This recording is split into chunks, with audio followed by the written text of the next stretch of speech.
Сәлеметсіздер ме студенттер? Бүгін бізде арнайы технология сабағынан оригами технологиясы тақырыбы.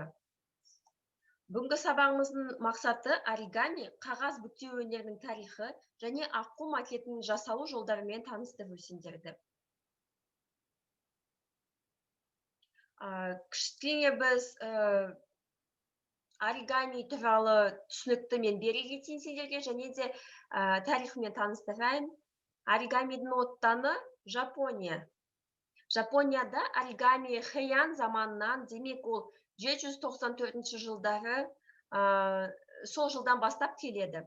Бұл заманда қағаз қолдан істеу әдісімен өндірілген, құнды және әсем материал болды. Негізінен діни рәсімдерінде қолданылатын. Ори деген сөз қағаз деген сөздің мағынасын ашады, және ками деген құдай сөздерінің дыбысталуындағы ұқсас маңызды роль атқаруы мүмкін.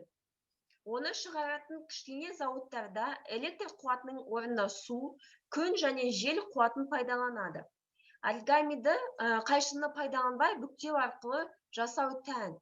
Соңғы уақыттарда тек Жапонияда ғана емес, сондай-ақ басқа елдерде оригами өнерімен айналысады. Екінші дүниежүзілік соғыстан кейін тырна бүктеу тағы да бір мағына ие болды. Бейбітшілік символы Хиросимадағы атом бомбасының зардабынан жапа шеккен.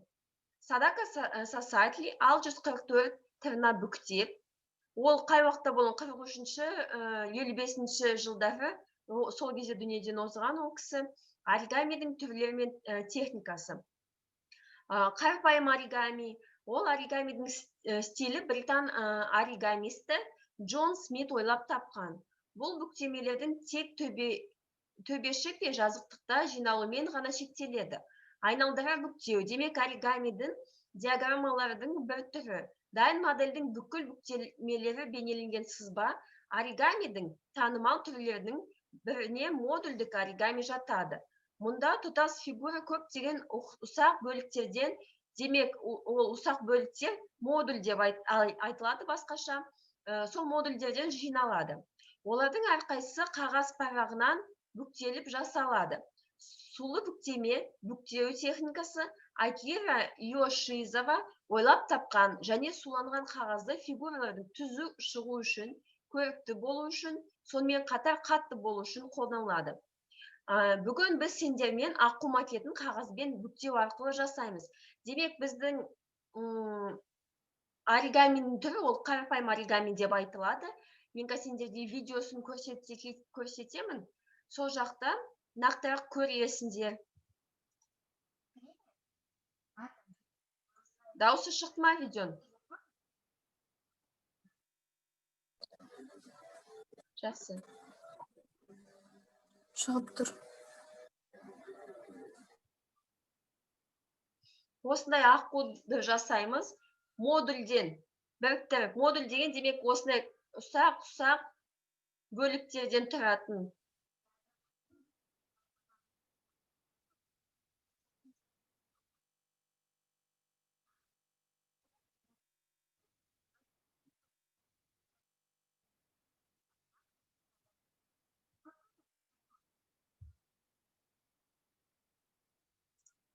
Демек, қанша қағаз керек екен бізге?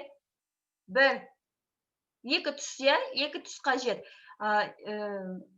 Міндетті түрде осы екі түс болу міндетті емес. Басқа түстерде алсаңдар болады, бірақ екі түс болса дұрыс болады. Қаншадан болу керек? Бір түсі қанша, екінші түсі қанша болу керек?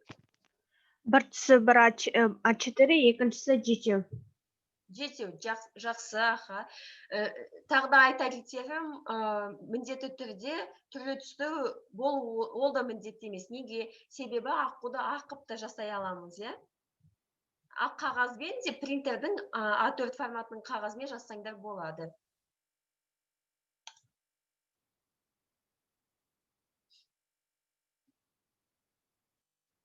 Бірдей бөлшекке бөлеміз.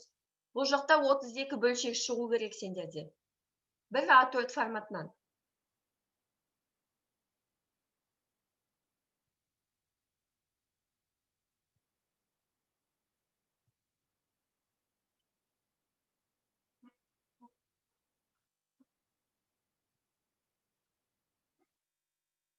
Түсінікті, иә? 196 бөлік шығу керек.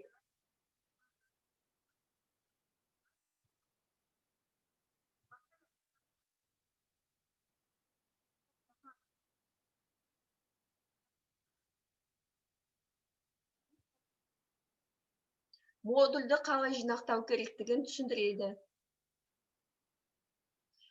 Бұл жерде түсініксіз болса, тағы да мен сендерге документ салғанда Платонскға сол жердің ішінде схемасы болады. Демек суретті рет-ретмен, қадам-қадаммен қалай жасауларын керек екенін.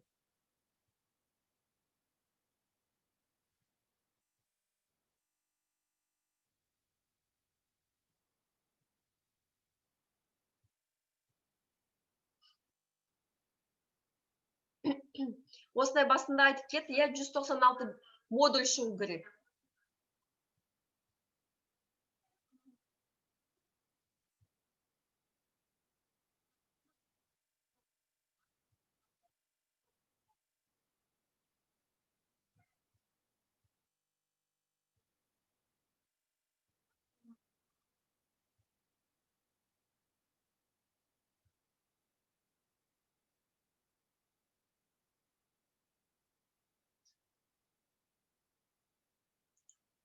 Бұл приемды не үшін жасап жатыр? Түсіндіріп кетті, иә? Түсінікті ма? Не үшін жасады бұны? Не үшін жасады? Ана жақтағы екі ойысты үлкейту үшін, солай оны кигізуге ыңғайлырақ болады. Иә, дұрыс айтасың, аға, иә, рахмет. Ары қарай тыңдайық.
Бұл жерде бәрі түсінікті ме?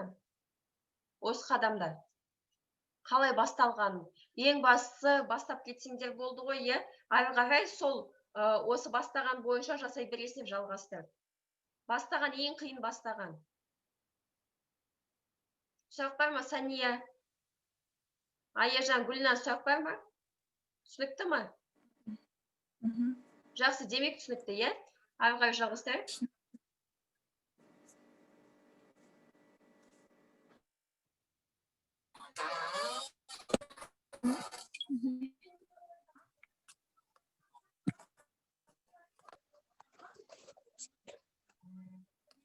Біреуін қысқа жағымен, екеуін ұзын жағымен саламыз демек.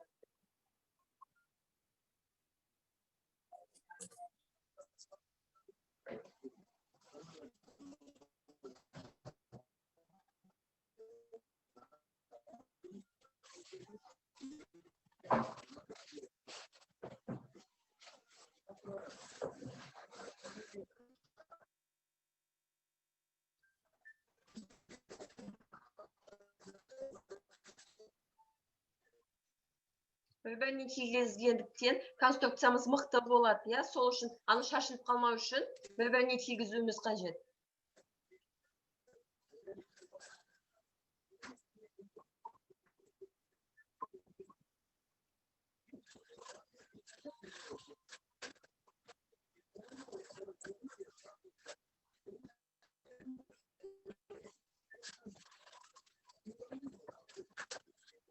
Он модуль жинақталғаннан кейін бір модульмен біріктіруіміз керек.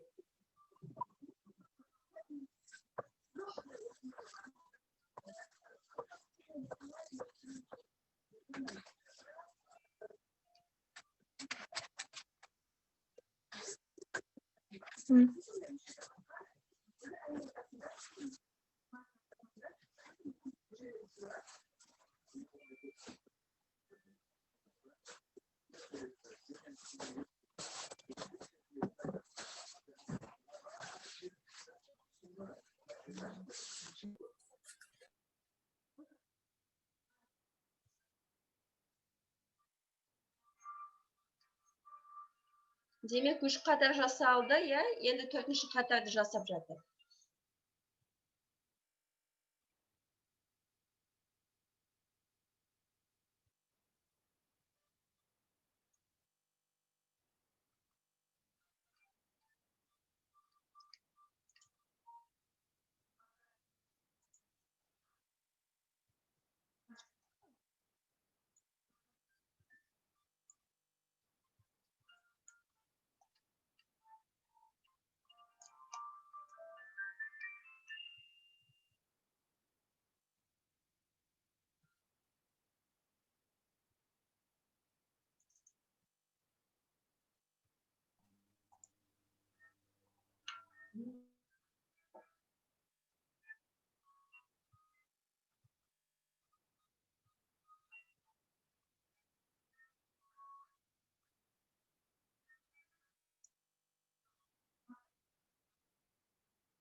Жақсы, осымен видео сабақ аяқталды.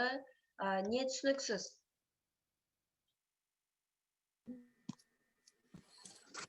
Бәрі түсінікті апай. Түсінікті. Барлықтарыңа түсінікті ма?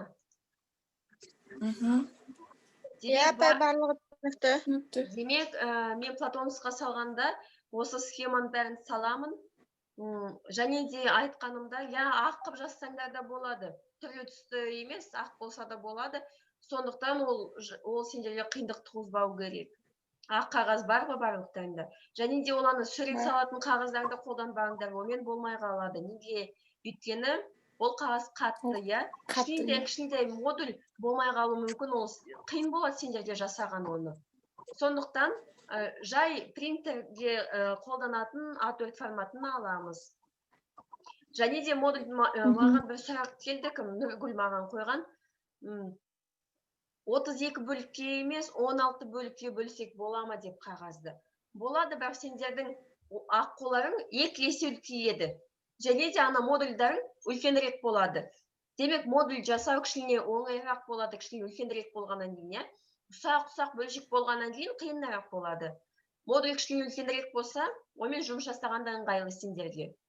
Демек, ана ұсақ модульдар бар ғой, кішкентай алақанда көрсеткен. Солар кішкене үлкенірек болады, 16-ға бөлсеңдер бір қағазды. Апай, тогда 16-ға бөліп жасасақ бола ма? Болады 16-ға бөліп жасаңдар. Бірақ бағана басында айтқанымдай 196 модуль болу керек, Сендерге 7 қағаз емес, ана екінші түстен. Үстіндегі түс бар ғой, көк түс. Одан 7 емес, 2 есе көп алу керек боласыңдар. Түсінікті ма? Өйткені 2 есе азаяды ғой. 32 бөлік емес, 16 бөлік қана шығады бір қағаздан. Сондықтан 7 емес, 14 қағаз алып жасауларың керек. Нәтижесінде 196 модуль шығса болды ғой. Қандай қып жазсаңдар да 196 модуль шығу керек. Бір түстен. Және де басқа тұмсығының түсі, басқа бір ол бір-ақ модуль ғой, сол бір модуль ғана болса болды, қалған 196 бір түсті болу керек. Жақсы, бұл түсінікті ма енді? Сұрақ жоқ па басқа? Жоқ. Жақсы, онда сендерге үйге тапсырма. Аққу макетін қағазды бүктеп жасау. Жақсы ма? Сұрақтарын тағы да туындап жатса, маған жазсаңдар болады, мен жауап беремін әрқайсыңа. Жақсы, ондай болса сабағымыз аяқталды. Сау болыңдар. Сау болыңыз.